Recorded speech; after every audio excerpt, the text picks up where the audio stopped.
So first of all, we will discuss about कि what is the meaning of differential equation. तो कुछ यहाँ पे एग्जांपल लेके आपको बताता हूँ डिफरेंशियल इक्वेशन आया क्या से. तो सपोज दैट आपने लिखा है, सपोज दैट आपने एक फंक्शन लिखा y equal to x square plus sine x. Okay, and now find the derivative of this. So what is the derivative of y? That is dy upon dx equal to 2x plus cos x. तो ये जो यहाँ पे ये आपने differentiate करके equation बनाया, this is called as the differential equation. It is called as differential equation. अब आपने इसको एक बार डिफरेंशिएट किया है, इसलिए इसको फर्स्ट ऑर्डर डिफरेंशियल इक्वेशन बोलेंगे. अगर आपने सपोज दैट इसका ऑर्डर 1 हो गया, this is order is 1, but suppose आपने इसको और एक बार डिफरेंशिएट किया तो dy upon dx square that is equal to 2 minus sin x. तो this is your second order differential equation, second order ordinary differential equation, right. अगर आपने third time differentiate किया तो dx cube this is equal to minus cos x. So this is your called as third order differential equation, right. तो इस तरह से differential equation आया. अब ये जो भी आपने इक्वेशन बनाया है ये इसके हेल्प से बनाया है. यही वो फंक्शन था जिसके बेसिस पे आपने इसको पहली बार डिफरेंशिएट किया तो फर्स्ट ऑर्डर डिफरेंशियल इक्वेशन बन गया, सेकंड टाइम डिफरेंशिएट किया तो सेकंड ऑर्डर बन गया, थर्ड टाइम डिफरेंशिएट किया तो थर्ड ऑर्डर डिफरेंशियल इक्वेशन बन गया. बट हम लोग को यहाँ पे फॉर्मेशन नहीं करना है, ऑलरेडी इस तरीके का डिफरेंशियल इक्वेशन क्वेश्चन में गिवन रहेगा. हमें क्या करना है कि ये जो भी फंक्शन अभी जो डिफरेंशियल इक्वेशन आपने बनाया फर्स्ट ऑर्डर डिफरेंशियल इक्वेशन, तो ये जो फर्स्ट ऑर्डर डिफरेंशियल इक्वेशन आया इसका बेस फंक्शन क्या था, y equal to x square plus sine x. यानी यही वो फंक्शन है जिसको आपने डिफरेंशिएट करके ये बनाया. तो आपको रिवर्स में जाना है, तो यहाँ से यहाँ पे जाना है, या फिर अगर क्वेश्चन में ये दिया है तो इसको यहाँ पे वापस लेके जाना, और यहाँ अगर क्वेश्चन में थर्ड ऑर्डर दिया है तो वापस यहाँ पे लेके जाना. तो वापस रिवर्स में ले जाने के लिए, जैसे कि आपने सीधा करने के लिए स्ट्रेट फॉरवर्ड आपने इसको डिफरेंशिएट किया तो डिफरेंशियल इक्वेशन बन गया. वापस अगर come back to this function आना है तो आपको आपको समझ में आ गया रहेगा कि इंटीग्रेट करना पड़ेगा, राइट. यहाँ तक क्लियर है. तो फर्स्ट वाले क्वेश्चन में आपको सिंगल इंटीग्रेशन करेंगे तो आपको ये फंक्शन मिल जाएगा. जैसे कि मैं आपको यहाँ करके दिखाता हूँ, वही फंक्शन ले लेता हूँ dy upon dx this is equal to 2x plus cos x. अब इसको आप इंटीग्रेट करो, तो इंटीग्रेट करने से पहले क्या करते हैं, तो dx को दूसरे साइड में भेज देते हैं. तो फाइनली ये बन जाएगा कुछ like that dy upon equal to 2x plus cos x dx. Now integrating on both sides. So after integrating, that is dy का integration y and x का integration x square by 2 2 cancel हो जाएगा, and cos का integration आपको मालूम है sin x. तो आप देख रहे हो कि वापस वो क्वेश्चन मिल गया जिसके बेसिस पे मैंने डिफरेंशिएट करके बनाया. Is it clear? Yes sir. तो अगर आपके पास कोई फंक्शन दिया है y equal to x square plus sine x like that, तो इस फंक्शन को अगर आपने डिफरेंशिएट किया तो एक इक्वेशन बनता है जिसको हम लोग डिफरेंशियल इक्वेशन बोलते हैं. तो this process is called as formation of differential equation. Okay, and reverse यानी कि वापस आपको फंक्शन फाइंड आउट करना है जिसको डिफरेंशिएट करके ये क्वेश्चन डिजाइन किया है फर्स्ट ऑर्डर और सेकंड व्हाटएवर. तो दिस प्रोसेस यानी रिवर्स में वापस बेस फंक्शन को, जैसे कि मैंने यहाँ पे कैलकुलेट किया तो मैंने ये इक्वेशन को कंसीडर कर लिया कि ये इक्वेशन कहीं से तो आया है और इसको वापस इंटीग्रेट किया तो ये फंक्शन मिल गया. तो ये जो प्रोसेस किया ना, this process is called as find the general solution. इसको बोलते हैं finding to find general solution. अब इसको जनरल सोल्यूशन क्यों बोलते हैं, बिकॉज अगर ये पूरा एक्सप्रेशन इंटीग्रेट करोगे तो आपको मालूम है कि इंटीग्रेट करने के बाद एक सी लगाते हैं तो यहाँ पे कांस्टेंट सी आ जाए. तो ये सी का वैल्यू कुछ भी हो सकता है, this is called as arbitrary constant. तो अगर सी का वैल्यू 1 है तो एक अलग इक्वेशन मिलेगा, सी का वैल्यू 2 है तो अलग इक्वेशन मिलेगा. तो ये सी के बेसिस पे ये इक्वेशन चेंज होते जाएगा. अगर सी की जगह मैंने 0 ले लिया तो ये वही इक्वेशन मिल जाएगा जो क्वेश्चन में दिया है. यानी कि y equal to x square plus sine x ये जनरल सोल्यूशन नहीं है, उसमें c की जगह 0 डाल के जो आंसर मिला that is y equal to x square plus sin x. So this is called as particular solution. Okay, so basically two type के सोल्यूशन होते हैं. अगर एक होता है जनरल सोल्यूशन जिसमें आर्बिट्ररी कांस्टेंट रहता है. अगर इनिशियल वैल्यू कुछ तो क्वेश्चन में इंफॉर्मेशन शेयर किया रहेगा, जैसे कि मैंने बताया कि c का वैल्यू 0 ले लो, तो ये 0 लेना मतलब क्वेश्चन में दिया रहेगा और ये 0 जो मिला है c का वैल्यू ये इनिशियल वैल्यू के बेसिस पे मिलता है.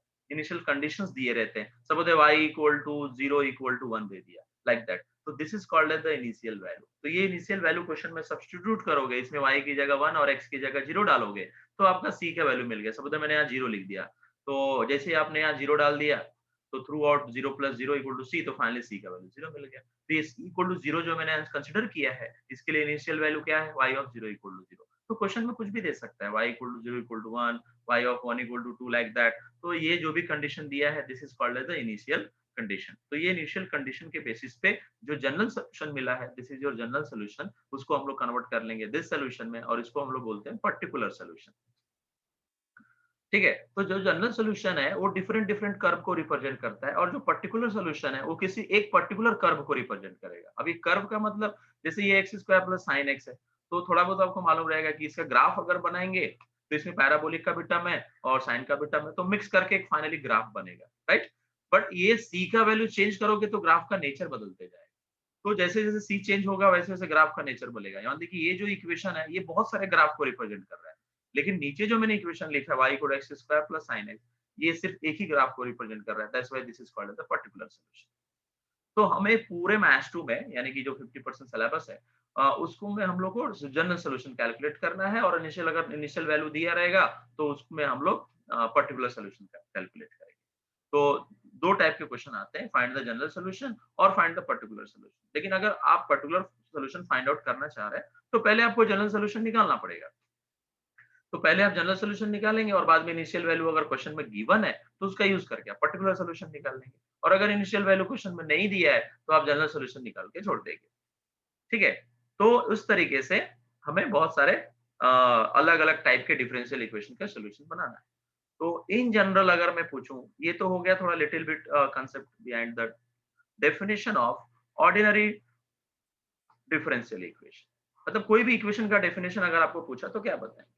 तो relation between x y y dash y double dash dot dot dot y raise to n, इनके बीच में कुछ अगर रिलेशन बन रहा है तो उस रिलेशन को ही हम लोग डिफरेंशियल इक्वेशन बोलते हैं, ऑर्डिनरी डिफरेंशियल इक्वेशन। ठीक है, यानी इनके साथ कोई रिलेशन कंटेंट हो गया। फॉर एग्जांपल मैं यहाँ पे एक एग्जांपल ले लेता हूँ, suppose that x plus y plus y dash plus 2x y triple dash this is equal to 0। तो ये जो एग्जांपल मैंने लिया है this is the ordinary differential equation, ordinary differential equation. ठीक है, और ये कौन सा ऑर्डर का है? That is a third order, because इसमें मैक्स टू मैक्स कितनी बार डिफरेंशिएट किया है? थर्ड टाइम डिफरेंशिएट किया है। तो आपको थोड़ा बहुत मालूम रहेगा कि maximum number of derivative is called as the order of differential equation, right. So आपके सिलेबस में फर्स्ट ऑर्डर भी है एंड हायर ऑर्डर भी है। ठीक है, अब फर्स्ट ऑर्डर कैसे होगा? अगर सिर्फ सिंगल डेरिवेटिव ही प्रेजेंट है तो उसको हम लोग बोलते हैं फर्स्ट ऑर्डर डिफरेंशियल इक्वेशन। तो आज के लेक्चर में हम लोग को बेसिकली ये देखना है कि फर्स्ट ऑर्डर डिफरेंशियल इक्वेशन क्या होता है। तो फर्स्ट ऑर्डर डिफरेंशियल इक्वेशन, तो अगर इसका किसी ने डेफिनेशन पूछा तो सेम डेफिनेशन लिखोगे, relation between x y and y dash. सिर्फ तीन का ही अगर रिलेशन है तो it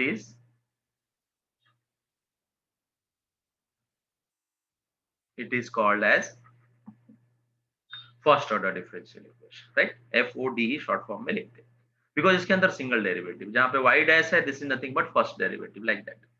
okay, so what is the definition of first order differential equation? Relation between x y and y dash, and it is called as the first order differential। बहुत ही simple है, where x is what, x को अगर किसी ने पूछा what is x, तो x is called as the independent variable and y is called as independent variable, right। तो आई think सो यहाँ तक समझा रहेगा कि फर्स्ट ऑर्डर डिफरेंशियल इक्वेशन मतलब what. Any doubt? No, sir. Okay, so basically there are two form of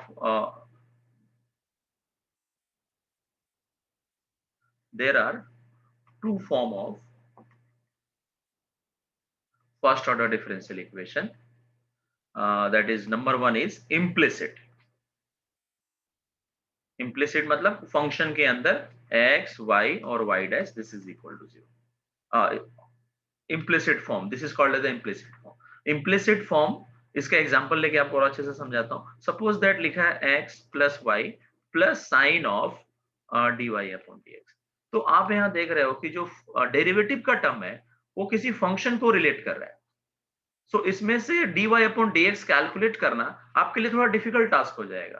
तो अगर कोई क्वेश्चन में, कोई डिफरेंशियल इक्वेशन में, फर्स्ट ऑर्डर डिफरेंशियल इक्वेशन में अगर डेरिवेटिव के पहले कोई फंक्शन, मतलब डेरिवेटिव खुद एक किसी चीज का फंक्शन है, हाँ, मतलब derivative is the function of either trigonometric function, exponential और any different type of the function, then that type of differential equation is called as implicit. लेकिन अगर इसमें से मैं साइन को हटा देता हूं, अगर इन केस, तो अगर मैंने साइन को यहां से हटा दिया,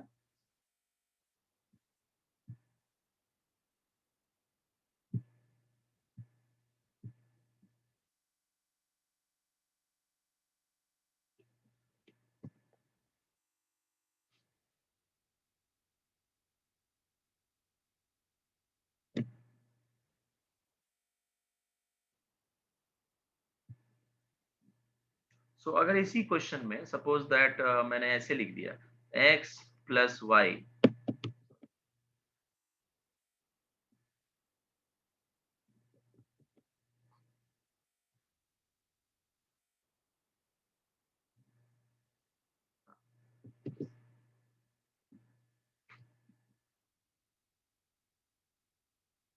ओके, तो सपोज दैट मैं इसी इक्वेशन जो ऊपर एग्जांपल लिखा है, इसमें मैंने x plus y plus d y upon d x कर दिया, दिस इज इक्वल टू 0। तो ये जो इक्वेशन है, this is called as the explicit form,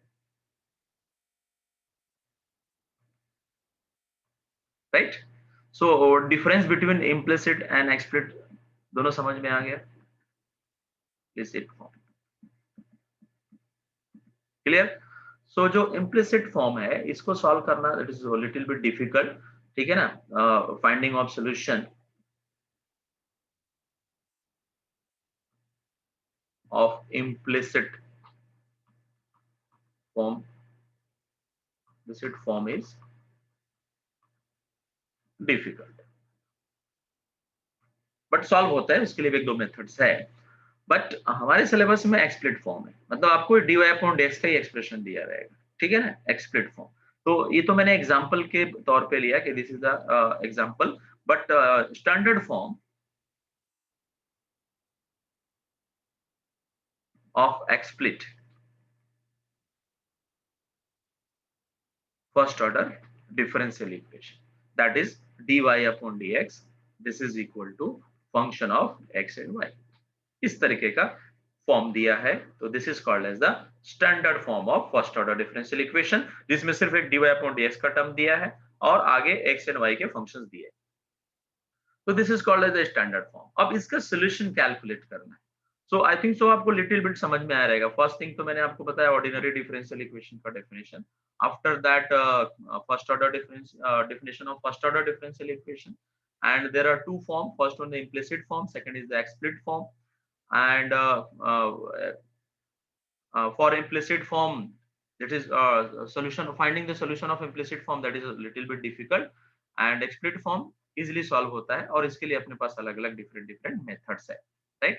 तो फर्स्ट मेथड ऑलरेडी आप फेमिलियर, ठीक है। अपना टारगेट क्या है? Our target is find the solution, that is a general solution of first order differential equation, that is your target, right? Throughout syllabus में, यानी 50% syllabus of mathematics to depend upon the general solution और different different type equation. So अभी हम लोग आज के lecture में discuss कर रहे हैं फर्स्ट ऑर्डर का डिफरेंट सॉल्यूशन कैसे निकालें, राइट।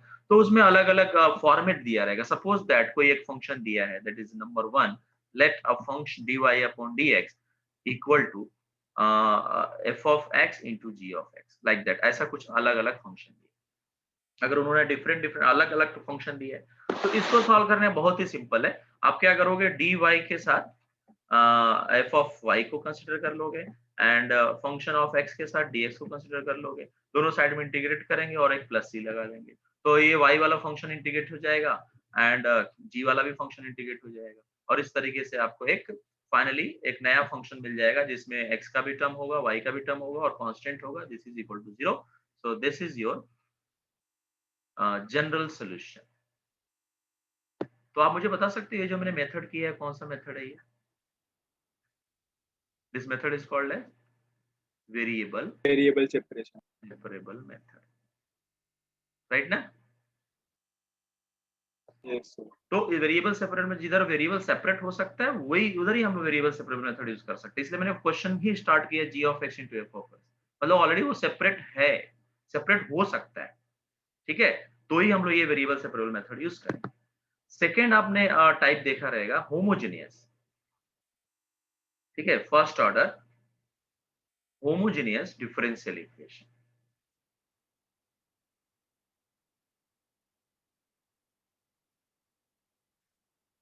तो होमोजेनियस कैसे फाइंड आउट करेंगे?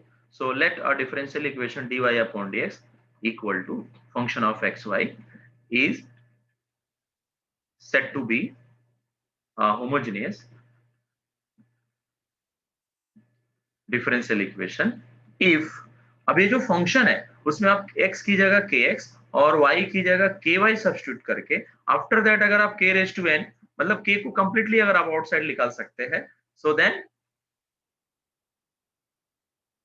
It is called as homogeneous differential equation. Understood? ये कैसे हुआ होमोजेनियस का कंसेप्ट?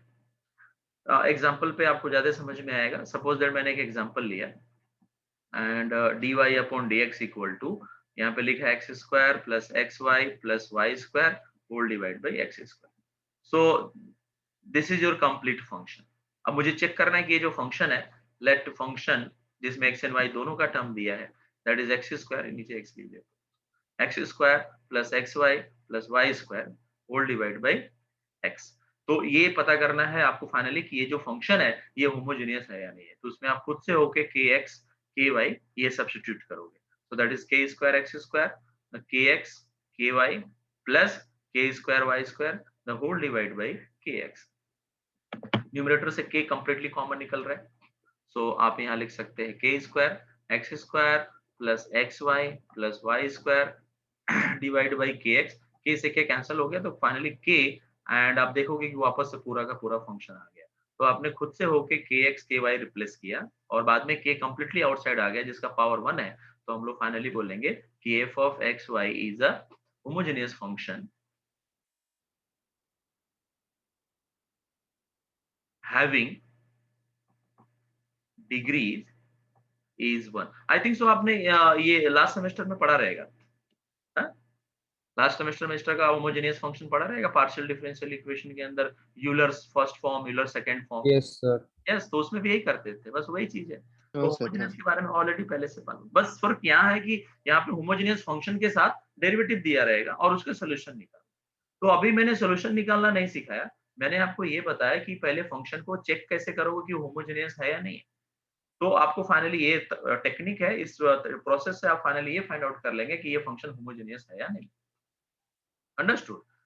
दूसरा एक एग्जांपल लेते हैं जिसमें आपको ये पता चलेगा कि वो होमोजेनियस नहीं है। ठीक है, so dy upon dx equal to x square plus y square whole divide by x. तो once again f of x comma y, let f of x comma y this is equal to x square plus y square तो whole divide by x. And आपको check करना है कि homogeneous है नहीं, तो उसके लिए आप क्या करेंगे, खुद से आप x की जगह kx और ky रिप्लेस करेंगे। So finally that is x square plus kx plus k square y square whole divide by kx। तो आप यहाँ देख रहे हो कि k कंप्लीटली कॉमन नहीं निकल रहा क्योंकि एक ही k बाहर निकलेगा, बाकी x square k square plus x plus k y square divide by k, मतलब this is not a function of x y, that's it. वापस ओरिजिनल फंक्शन नहीं मिला। Therefore, given function x, y is non-homogeneous. Understood? Any doubt? No sir. Okay. अब इसका solution कैसे निकालते हैं? तो उसके लिए सिंपल टेक्निक है कि सपोज दैट लेट होमोजेनियस, अभी पता है कि वो होमोजेनियस है, और होमोजेनियस कैसे पता करना है वो मैंने आपको ऑलरेडी बता दिया। Next homogeneous first order differential equation dy upon dx equal to f of x comma y, this is homogeneous. हाँ, मतलब फंक्शन आपने फाइंड आउट किया और पता चला कि होमोजेनियस है। तो जनरली इस टाइप के क्वेश्चन को सॉल्व करने के लिए put y by x equal to v, and यहाँ से y equal to v x आता है, और अगर इसको हमने डिफरेंशिएट किया तो dy upon d x this is equal to like v into one and x into d v by d x. Understood? तो इस तरीके से जो फर्स्ट इक्वेशन लिया है इसमें सब कुछ सब्स्टिट्यूट करेंगे, so that will be turn into v plus x dy by dx. This is equal to function of v, right? तो और फिर बाद में आप x dv upon dx, this is equal to f of v minus v, and then v को v side में convert कर लेंगे, तो dv upon f of v minus v, this is equal to dx upon x. Now integrating on both the side with an arbitrary constant, then we will get general solution. Understood? Process देखा ना कैसे हुआ? Yes, sir. So this is the another type, that is a homogeneous differential equation. Next आपने discuss देखा रहेगा linear differential equation. Linear first order differential equation. तो आई think सो इसका आपको फॉर्म मालूम रहेगा. क्या मालूम है form? Where dy upon dx plus py equal to q, where p and q both are function of x और कांस्टेंट, या तो कांस्टेंट हो सकते हैं बट y का फंक्शन नहीं रहेगा, राइट? तो this is the another form of first order differential equation. इसको कैसे सॉल्व करते हैं, किसी को मालूम है? How to solve this equation?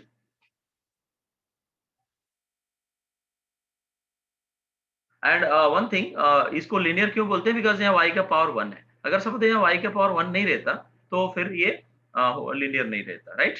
So degree of y equal to 1. That's why this is called as the linear differential equation, right? जब भी डिग्री 1 रहता है तो उसको हम लोग लीनियर बोलते हैं, ये तो आपको पहले से मालूम है. सो किसी को मालूम है इसको सॉल्व करने का प्रोसेस क्या है? Integrating factor. Yes, yes, yes. First of all, find the your first Integrating step is, factor. now find general solution, right? So in general solution, your first step 1, to find integrating factor, right? जिसको हम लोग mu से लिखते हैं. And what is the formula of integrating factor? e to the power p dx. And now step 2, to find general solution, right? So what is the formula of general solution? So that is y into integrating factor, right? This is equal to q into integrating factor into dx plus c. Also write y into mu and q into mu into d. Mu is nothing but integrating factor. And then after integrating, we will get general solution. Understood? Yes. Doubt? No. अब यहाँ doubt ये है because कि आपने बताया कि integrating factor का ये फॉर्मूला है. सो कोई बता सकता है ये इंटीग्रेटिंग फॉर्मूला ऐसे ही क्यों आया? एंड जनरल सॉल्यूशन का ये जो मैंने लास्ट में स्टेप लिखा है, दिस इज, तो ये जनरल सॉल्यूशन का ये स्टेप क्यों आया? तो ये एज ये चीज 12th में ऑलरेडी आपने पढ़ा रहेगा, बट वहां पे जस्ट आपको स्टेप्स बताया गया कि ऐसा ऐसा है, ठीक है? But in higher mathematics you should know about ki how to come this formula mu equal to integrating factor, that is e to the power p dx, and formula of the general solution y equal to integrating factor equal to q into integrating factor dx plus c. So now proof of integrating factor, right? तो ये आपको अब जानने का वक्त आ गया है, तो you should know about that. So बहुत ही सिंपल टेक्निक है. once again dy upon dx, आप इसका प्रूफ देखो, बहुत ही इंटरेस्टिंग है. तो this is your equation number 1. Now multiply by integrating factor on both sides. So what will happen? Mu into dy upon dx plus p mu into y equal to q into mu. Is it clear? यहां तक तो समझ में आ रहा है, ठीक है? ये जो इंटीग्रेटिंग फैक्टर मैंने म्यू लिखा है, यही अपना टारगेट है. टारगेट क्या है कि how to find integrating factor, जो आपने ऑलरेडी फॉर्मूला बताया. तो ये मैंने अभी जो म्यू से मल्टीप्लाई किया थ्रू आउट, इसमें किसी को डाउट? जस्ट मल्टीप्लाई किया और कुछ नहीं. Our target is what? Find the expression of mu. And what is the expression of mu? That is e to the power integration p dx. Understood? Mu का जो formula है mu equal to e to the power p dx, ये किधर से आया, इसी का हम लोग प्रूफ कर रहे हैं। आप लोग समझ रहे हैं क्या चल रहा है? Yes, sir. तो प्रूफ करने के लिए मैंने फर्स्ट स्टेप मल्टीप्लाई किया म्यू से, एंड सेकेंड और mu is the function of x, because आप इसको इंटीग्रेट करोगे तो आपको पता चला that is a function of x. तो मैं यहाँ पे एक दूसरा चीज पूछ रहा हूँ, जरा बताना। Suppose that mu into y लिखा है, तो इसको डिफरेंशिएट करो, क्या आएगा इसका derivative? Mu is the function of x only, right? So what is the derivative? Apply u into v rule. According to u into v rule, mu as it is derivative of y. Is it clear? Yes. Yes, sir. And what is the next term? After applying u into v rule, so u as it is derivative of v, and next term is what?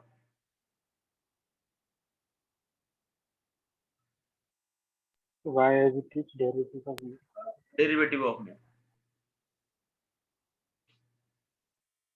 इसको जरा मैं दूसरे side से लिख देता हूँ, थोड़ा सा चेंज करके। Mu d y upon d x plus y into d mu upon dx equal to d upon dx of mu y. This is your second third equation, right? मैंने कुछ नहीं किया, लेफ्ट वाले टर्म्स को right में लिखा और right वाले को लेफ्ट में लिखा, इतना ही किया, उसको थोड़ा सा रीअरेंज किया। तो यहाँ तक सब लोग कंफर्टेबल है? Yes, Yes, sir. ओके। अभी आप इक्वेशन 2 के एवरी टर्म्स को देखो एंड इक्वेशन 3 के भी एवरी टर्म्स को देखो। तो पहला first term of the equation number 2 and first term of equation number 3 both are exactly same. दोनों का दोनों सेम है कि नहीं? यस। इक्वेशन नंबर 2 का first term and equation number 3 का second term, first term, both are exactly same. Yes, sir. Yes, sir. तो इसके बेसिस पे हम लोग कंपेयर करेंगे। Compare equation 1 and 2। तो मुझे जरा सॉरी 1 और 2 नहीं, सेकंड एंड थर्ड। तो first term and first term both are exactly same. Second term में क्या कंपेयर हो रहा है? सेकंड टर्म में p म्यू y लिखा है एंड इधर लिखा है y d mu upon dx। तो what is the coefficient of y in first second term? Coefficient of y in equation number 2। तो आप देख रहे हो कि दैट इज p म्यू लिखा है, राइट? ऐसे ही कंपेयर करते हैं ना हम लोग, दोनों में जो सेम सेम रहता है उसको कंपेयर कर लेते हैं, राइट? एंड थर्ड इक्वेशन में सेम क्या है? y का कोएफिशिएंट क्या है? d mu upon dx। ये समझ में आया क्या कंपैरिजन? एंड राइट साइड को इक्वल करेंगे तो q mu equal to d upon dx of mu y। ये प्रॉपर समझ में आया आप लोगों को कैसे हुआ ये? हाँ, sir. किसी को डाउट है तो पूछो, आप लोग डाउट नहीं पूछ रहे हो तो।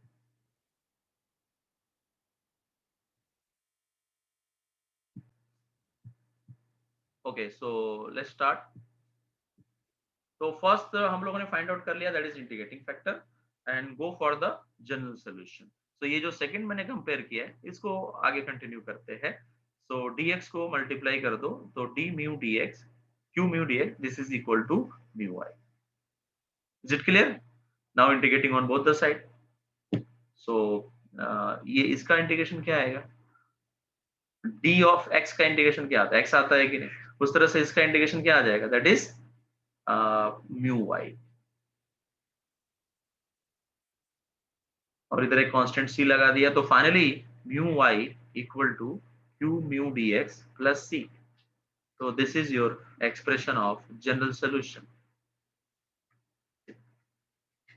राइट? तो आपको मैंने इंटीग्रेटिंग फैक्टर भी बता दिया और जनरल सॉल्यूशन भी बता दिया। अब इसको समराइज करते हैं, अब एग्जाम ओरिएंटेड डिस्कस करेंगे। एग्जाम ओरिएंटेड मतलब कि आपके पास अगर सपोज दैट इस तरह का इक्वेशन दिया है dy upon dx plus py equal to q, तो आप पहले स्टेप में म्यू निकालोगे। म्यू मतलब इंटीग्रेटिंग फैक्टर, क्या आएगा formula? Integration p dx and what is the general solution? Mu into y, this is equal to q into mu dx plus c। Is it clear? Yes. अभी suppose that equation कभी ऐसे rotate कर देता है, वो लोग थोड़ा change कर देंगे, dx अपॉन dy, तो px इक्वल टू, तो इस केस में इंटीग्रेटिंग फैक्टर क्या आएगा बताओ, और जनरल सोल्यूशन क्या आएगा वो भी बताओ। यहाँ पे p and q, this is function of x, power p d y. हाँ यहाँ p फंक्शन ऑफ x, और इस केस में p and q function of y और constant. Is it clear? So what is the integrating factor mu equal to e to the power p d y. p dy, and what is the general solution? Mu into x mu x into q into equals to mu q into into dy mu plus c. dy plus c. Suppose that equation कुछ इस तरीके से लिखा है, dr upon d theta and then pr and then q, then what is the general solution? And first of all p and q के बाद पता कर लो, that is a function of r or constant. Yes, what is the integrating factor mu equal to? P D theta. Yes, p d theta, and general solution is, you yes, tell, theta. mu into r, this is equal to q into mu d theta plus c. Is it clear? Yes. तो ये हो गए मतलब इसके format, देखो नीचे numerical भी आ गए, राइट? देख रहे हैं, अभी सब न्यूमेरिकल 1 बाय 1 लेंगे, ये सब लास्ट ईयर के क्वेश्चंस हैं, बट उससे पहले थोड़ा सा मैं और एक बता देता हूँ।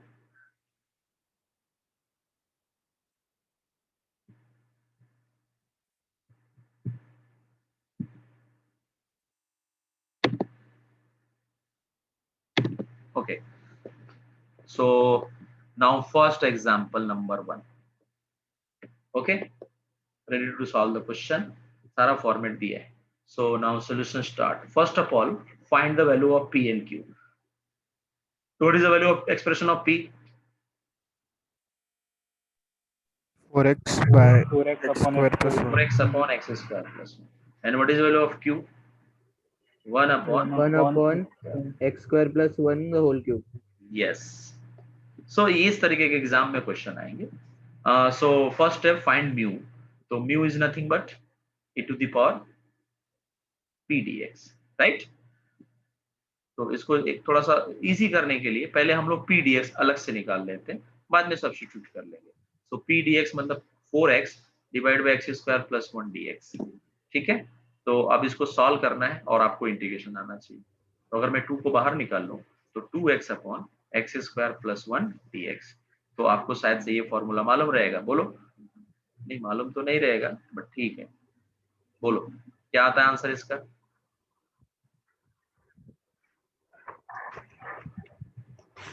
इस क्वेश्चन का आंसर क्या है? Log of fx. Log log of f of x। तो ये फॉर्मूले से ये मैच हो रहा है कि नहीं? yes sir, तो what is answer? log of x square plus x square plus 1। इसको सिंप्लीफाई करने के पर्पज से हम लोग ऐसा लिख सकते हैं। Is it clear? So this Yes, is the sir. Value of हाँ sir. but mu को our direct target is लिख find mu, so mu equal to integration of p dx and e to the power p dx का value आपने निकाला है log Log of x square plus 1 the whole square. हाँ, तो ये log और तो उसको और exponential simplify balance हो कर जाता है, सकते तो हैं। finally x square plus 1 the whole square. this is your integrating factor. After that, to find general solution, right? So what is the expression of general solution? That is mu into y.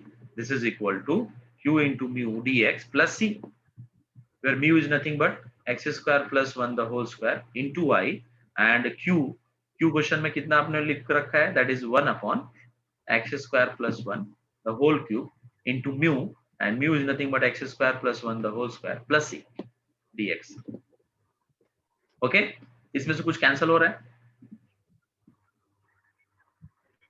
Right side में कुछ cancel हो रहा है, right ना? Yes, sir. What is the final answer? What is the integration of this function? This is the formula. ये 1 को 1 square से treat कर सकते हो, tan inverse. tan x inverse square upon a square, that is 1 upon a tan inverse x by a. So finally we will get tan inverse x X. plus c. This is your final answer. Understood? Yes, sir. Next question. Yes, sir. Yes, sir. तो question solve करने से पहले अभी at least आपका mind fresh रहेगा। Reason की है कि आपको म्यू कहाँ से आया और जनरल सॉल्यूशन फार्मूला कहाँ से आया वो एटलीस्ट पता तो है कि कहाँ से आता है, राइट। तो आप कहीं ना कहीं डेप्थ में हो और फिर आप न्यूमेरिकल सॉल्व करते हैं। ये अप्रोच बेस्ट अप्रोच होना चाहिए। यस, तो नेक्स्ट में पी का वैल्यू, अभी पी निकाल नहीं सकते डायरेक्टली, तो क्या करते हैं, इसको इंटरचेंज करते हैं। तो पहले तो dx upon dy equal to e to the power tan inverse y minus y divide by, sorry x है इधर, 1 प्लस y स्प्लिट कर लेंगे। तो स्प्लिट करोगे तो क्या आएगा, dx upon dy this is equal to e raise to tan inverse y upon 1 plus y square minus x upon 1 plus y square.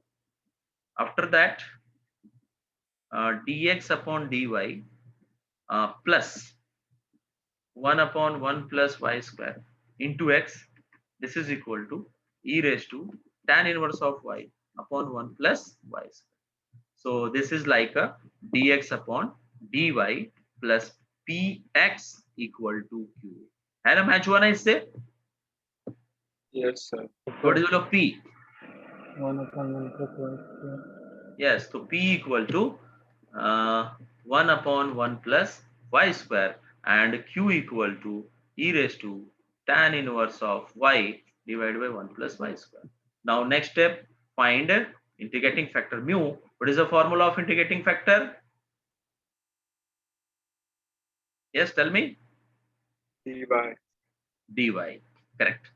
तो before this first of all directly भी solve कर सकते हैं because इसका expression easy है। तो आप directly to the power integration of 1 plus y square d y, उसका डायरेक्ट इंटीग्रेशन करेगा, so that is tan inverse of y, right.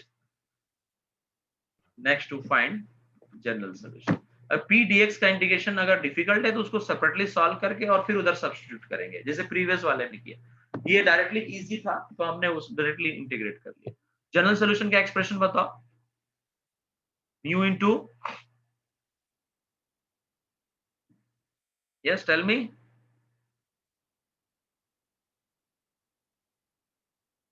Mu into what?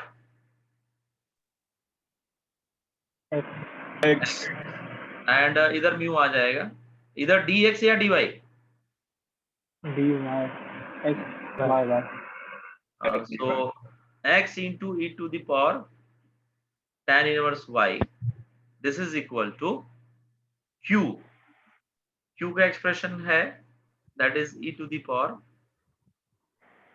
tan inverse y upon 1 plus y square into, okay.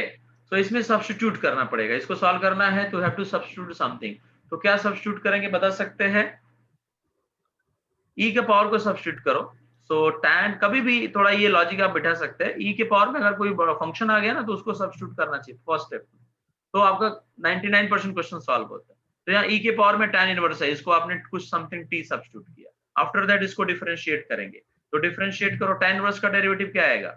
1 upon 1 plus y. 1 upon 1 plus y square. Right, और t का derivative dt आएगा। So finally this whole term, इसको substitute करेंगे numerical के अंदर, so we will get, in next step में क्या लिखना है बोलो, that is x into e to the power tan inverse of y, that is e to the power y upon नहीं बस, एंड अगेन इधर तो कुछ आएगा नहीं, E to the power t. हाँ, To this the power t of term is nothing but dt and e raised to y dt. Is it clear? e raised to t होगा ना? e raised to t है।